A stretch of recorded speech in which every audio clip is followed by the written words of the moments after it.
Selamat pagi saudara-saudaraku yang baik. Udara pagi yang segar telah kita hirup.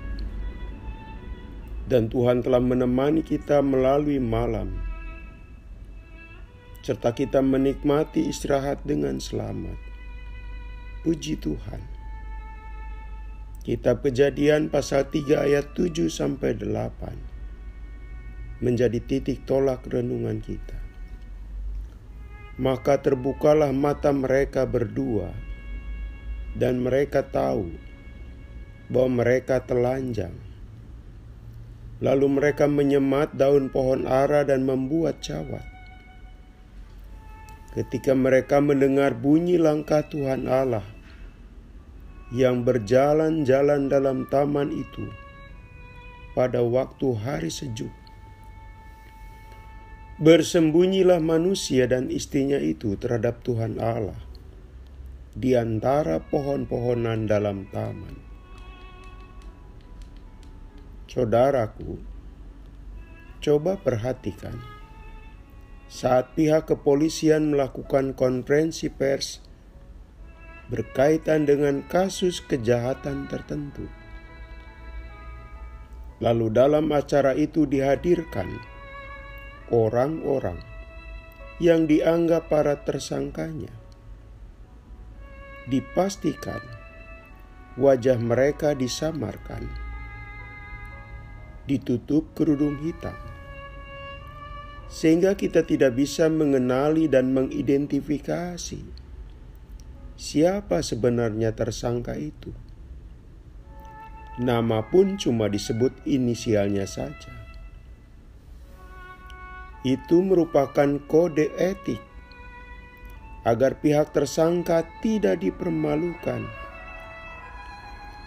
Sedangkan proses peradilan belum membuktikan bahwa para tersangka bersalah.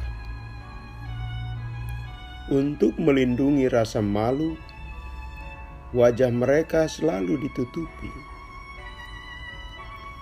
Selain dan sebelum melanggar perintah Tuhan, Adam dan Hawa hidup dalam relasi yang indah di Taman Eden.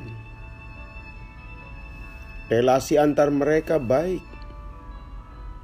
Demikian juga hubungan mereka dengan Allah mesra. Namun apa yang terjadi setelah ular berhasil mengelabui mereka?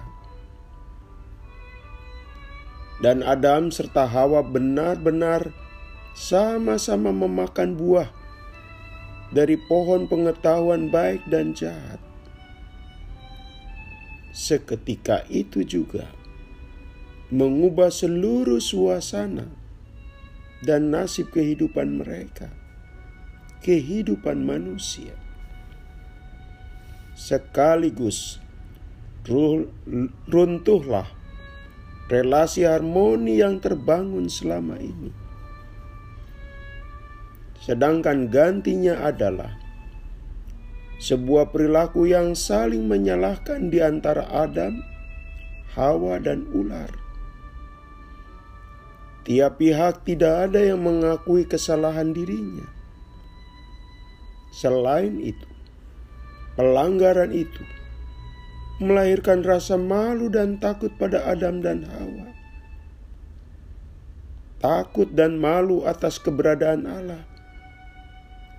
Mereka menutupi ketelanjangan tubuh mereka. Dalam diri mereka dibalut ketakutan berjumpa dengan Tuhan. Mereka menghindar dan bersembunyi. Saudaraku, setiap orang pasti pernah berbuat salah. Namun jangan karena malu dan takut lari dan bersembunyi dari Tuhan. Hal itu memperburuk keadaan. Ada banyak contoh karena pelanggaran yang dilakukannya, kemudian didorong rasa malu, malah meninggalkan Allah dan persekutuan. kita mengerti perasaan malu yang membayang-bayangi hati mereka. Namun, dengan menghindar dan melarikan diri dari Tuhan, bukan jalan keluar dari permasalahan, bukan way out. Justru yang paling tepat adalah datang, mengaku, dan memohon kekuatan agar dimampukan tidak melakukan kesalahan ulang. Malu dan takut bukan alasan tepat meninggalkan Allah. Semakin jauh dari Allah, semakin terpuruk dan terbawa gelombang kehidupan yang membinasakan. Saudaraku, berbuat salah itu berdampak pada rasa malu dan takut. Ya, para murid Tuhan, ketika Tuhan Yesus disalib, mereka sebagian besar gagal menemani. Semua mengurus nasibnya sendiri-sendiri. Simon Petrus pun mengalami kegagalan. Tapi tidak boleh itu membuat mereka makin sembunyi. Karena Allah kita juga adalah Allah yang mencari yang hilang. Ia mengumpulkan mereka kembali, merangkul, dan mengasihinya satu persatu. Dia bangkit, dan yang mengobati kekecewaan dan rasa malu murid-muridnya. Ia menghibur yang patah hatinya. Mari kita berdoa.